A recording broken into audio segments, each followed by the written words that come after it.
Thanks for screwing up my introduction, John. So, I am 67 years old, and I'm proud of it. And I can still pass for 59 from the distance in the moonlight. And how many baby boomers out there? Anybody else? Baby boomers? You betcha. We're good folks, right? You remember this guy, Ram Dass? He wrote books back in the 70s. Ram Dass was our guru. He was going to teach us how to live in the present moment and be in perfect harmony at all times. His book was called Be Here Now, and it was very influential in my generation. Well, I think that book needs a rewrite. I think the new title should be Pee Here Now. Because at a certain age, your body sometimes has an urgency that you weren't counting on, and you need to take every opportunity to use the restroom. Because if you don't, there could be consequences. You know, depends.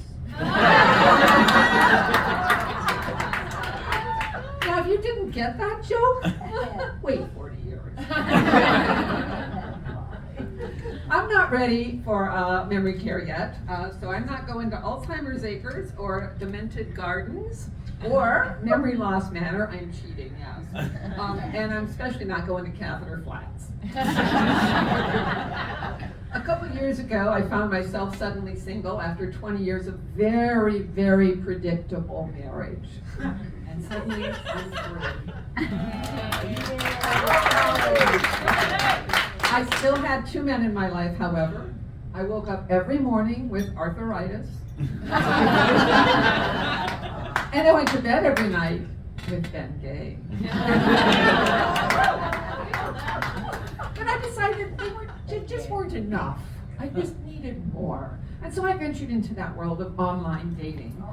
How many of you are bold enough to admit that you've actually tried online dating? Don't be afraid. Raise your hand. Okay. How many of you did it during COVID?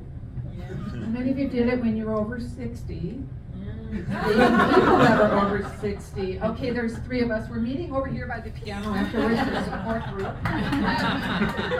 It's a challenging world because online dating is very technical in many ways, and there's a couple things you have to have. For those of you that haven't ever ventured here, you have to have a picture of yourself first of all. Now, God bless all these gentlemen, but they just don't know how to use a camera. So some of the favorites I've seen are the guys who have their camera and they just put it down here and then they take the picture and you get this really close up. Not the most flattering look. And then there's the guys that are in their Barca lounger. And you see the double and triple cheeks. Again, not the most flattering angle.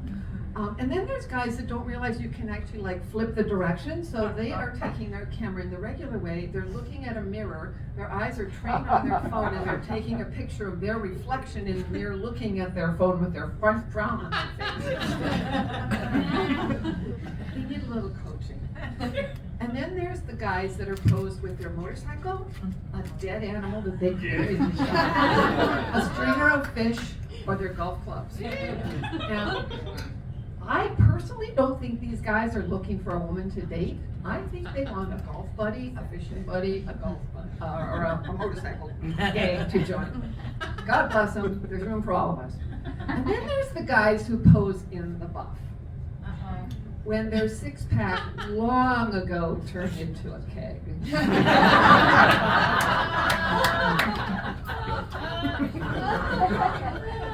That's so good.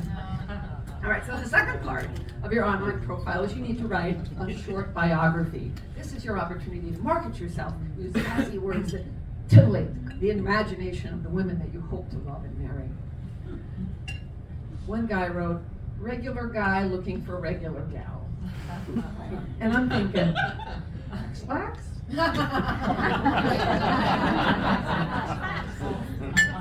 Another guy wrote, honest man only wants sex. Honest woman, no thanks, not with you. Speaking of sex, a couple of times, gentlemen on their first in-person encounter with me will say, it all works down there. Too much information. I don't want to hear that on the first date, thank you. Then there was the gentleman who I responded to him. He looked pretty reasonable, pretty interesting. And he wrote back, well, I looked at your profile and you're 5'6". I go, so that's a problem? Yeah, I only date women that are 5'4". Like, really? Why? Well, because that's who I always date. Like, he's 5'9". I mean, if he was 5'2", I might understand that. He was 5'9". He's still 3 inches taller than me. So the good news is, as we age, we all tend to shrink and settle a little bit. So maybe in a couple years, I'll meet the height requirement, and I can have a date with him. I'll wait. I mean, he's obviously worth it. And then there was a guy that said, looking for a lady to clean my fish. I think, yeah, you gotta bait my hook. So after you finally connect online, there's the awkward first date. And at first when you're doing online dating, you will meet anybody who wants to meet you because, to be honest, you're a little desperate, right? That's the truth. So I set up this coffee date with Ken, who has told us online, me, that he's 74 years old. And I should have had a clue. I saw him get out of his car and walk into the coffee place like this.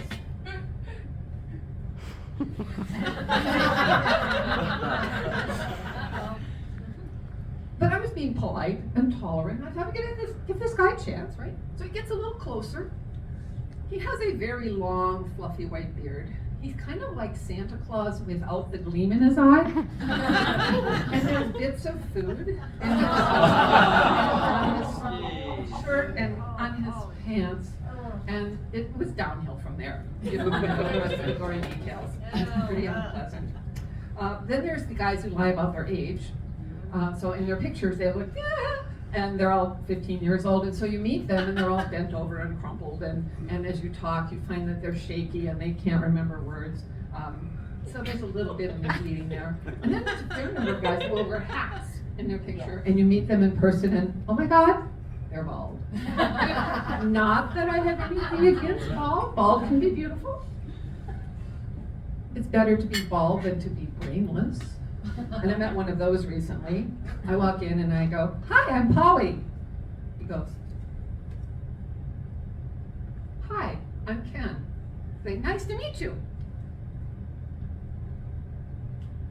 Nice to meet you too.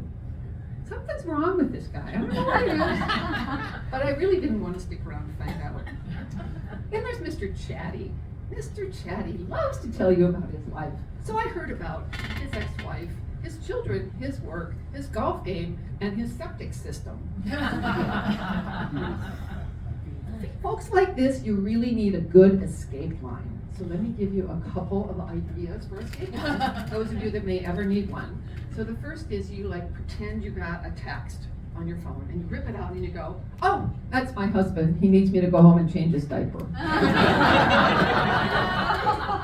If that doesn't do it, then the next text that you pretend to get, you say, oh, that's my doctor's office. They want me to start chemo next week.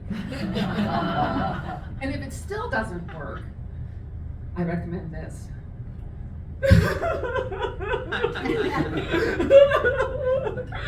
And to which you usually will say, what's wrong? And you go, oh, it's nothing. I just have this mood disorder. Sometimes